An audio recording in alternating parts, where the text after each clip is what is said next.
আজকে আমরা রিপেয়ার করব এসএলসি এবং এমএলসি রিপোর্ট। তো এইটার ম্যানুফ্যাকচারার আইডি হচ্ছে স্যামসাংয়ের একটা আইসি। একদম দেখেন এমএলসি এসএলসি রিপোর্ট একদম লাইফ টাইম ইউজড হয়ে গেছে, একদম ক্রাফটেড। তো এই জন্য মোবাইল রানও হচ্ছে না। তো এটা আজকে আমরা কিভাবে ধাপে ধাপে এটা রিপেয়ার করি সেটা একদম A to Z বুঝাই দেবো ইনশাল্লাহ। তো এটা হচ্ছে হেলথ রিপোর্টের প্রবলেম আইসিটা। তো প্রথমে আমরা যেটা করব, এটা হচ্ছে জিপি পার্টিশনের মাধ্যমে রিপেয়ার করার চেষ্টা করব। তো এই জন্য হচ্ছে আমরা চলে যাব পার্টিশনিং অপশনে। এখান থেকে একদম জিপি 1 থেকে 4 পর্যন্ত এবং ইউজার এরিয়া সবগুলো টিক দিয়ে ফাইনাল সেটিং দিব। দেওয়ার পরে এই জায়গায় আমরা ইয়েস দিয়ে দিব। তো এইখানে হচ্ছে মূলত দেখেন ফেল আসে।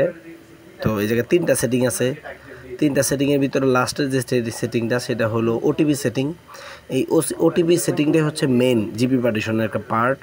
এই ওটিপি সেটিংটা যদি হয় তাহলে আইসি যে কোনো প্রবলেম থাকলেই ঠিক হয়ে যায়। তো এইখানে দেখতেছেন ওটিপি সেটিংটা ফেল আসছে এবং রিভেবিলিটি সেটিংটাও ফেল আসছে। 2টা সেটিং ফেল, একটাতে ডান আসছে। এতে হচ্ছে আইসি রিপেয়ার হবে না, এখানে আইসিটা হচ্ছে প্রবলেম রয়ে যাবে।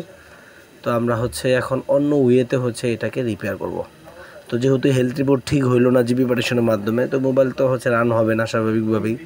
আগে আমরা হচ্ছে হেলথ রিপোর্টটা ঠিক করি, তারপরে হচ্ছে মোবাইল রান করব।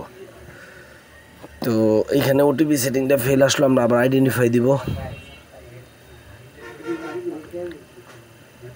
আইডেন্টিফাই দেওয়ার পরে এইখানে হচ্ছে আমরা আবার হেলথ রিপোর্টটা চেক দিব। এইখানে স্মার্ট রিপোর্ট, যেহেতু এটা স্যামসাংয়ের আইসি স্মার্ট রিপোর্ট লেখা আসবে, অন্য ব্র্যান্ডের আইসিগুলোতে হেলথ রিপোর্ট লেখা আসে।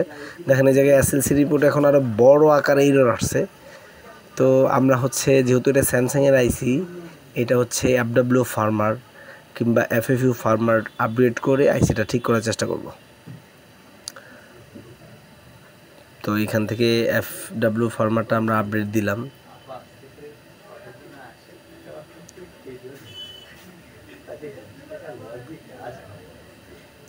তো এই জায়গাতে আপডেট নিচ্ছে না, ইরর দিতেছে।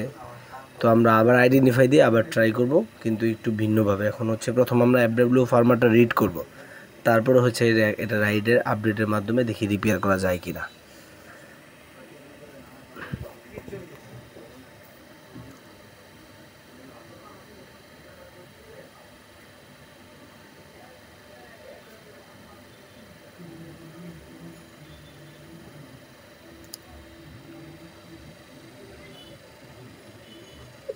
তো এইখানে রিড হচ্ছে, দেখেন আমাদের FW ফার্মারটা রিড হয়ে গেছে। তো এটাই আমরা এখন রাইড করব আবার আপডেট করার মাধ্যমে।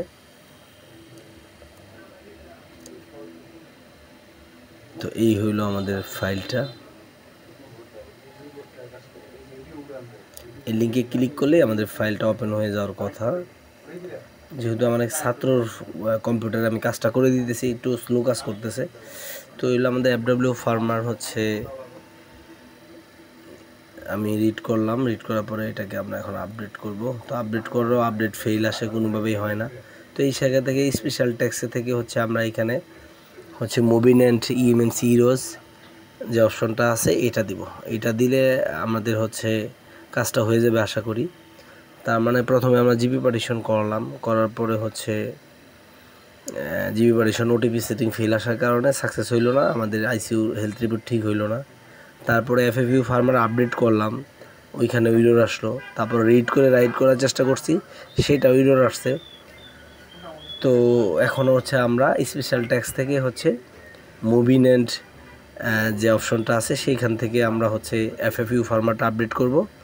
আপডেট দেখেন নিতেছে, আশা করি নিয়ে নিলে আমাদের কাজটা হয়ে যাবে। আর চতুর্থ ধাপে যাইতে হবে না, তৃতীয় ধাপেই আমাদের কাজটা সম্পূর্ণ হয়ে যাবে আশা করি ইনশাল্লাহ। প্রথমে হচ্ছে রিড করে নেয় অটোমেটিকলি, তারপরে হচ্ছে এটাকে রাইট করে দেয়।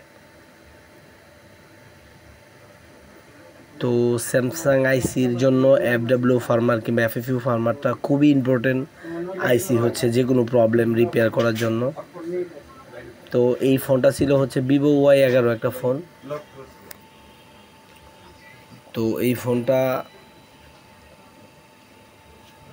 কোনোভাবে চালু হইতেছিল না। তো এটা আমরা হচ্ছে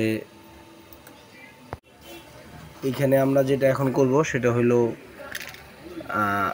এইটা মুভিং অ্যান্ড ইরোর ফুল ইরোস এইখান থেকে হচ্ছে আমাদের আইসিটা যদি সম্পূর্ণ হয়ে যায় তাহলে আমাদের চতুর্থ স্টেপে যাওয়া লাগবে না। দেখেন এখান থেকে ডান নিয়ে নিছে, আমাদের কাজটা আশা করি হয়ে গেছে। এখন আমরা হেলথ রিপোর্টটা চেক দিব।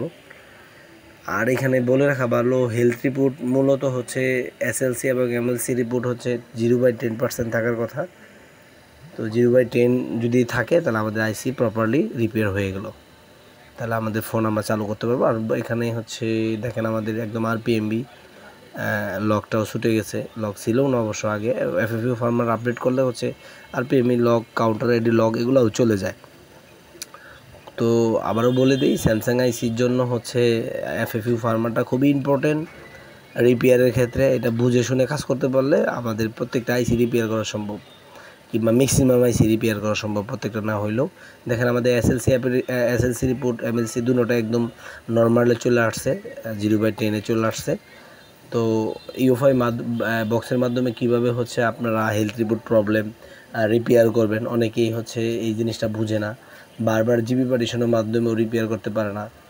তো আজকের এই ভিডিওতে ইউএফআই বক্সের মাধ্যমে কিভাবে হচ্ছে হেলথ রিপোর্ট সমস্যা সমাধান করবেন, 100% কাজ করবে এবং ফোন রান করবে ইনশাল্লাহ, সেটা দেখাইলাম। ইনশাল্লাহ সামনে F64 এবং হচ্ছে জেটেক প্লাস, এটা দুইটার ভিডিও আপনারা পাবেন আশা করি, হেলথ রিপোর্ট রিপেয়ারের ভিডিও। তো আজকে এই পর্যন্তই, সবাই ভালো থাকবেন, সুস্থ থাকবেন, আর ভিডিওটা বেশি বেশি করে শেয়ার করে দিবেন যাতে অন্য জিএসএম ভাইরা ভিডিওটা দেখে উপকৃত হইতে পারে। আল্লাহ হাফেজ।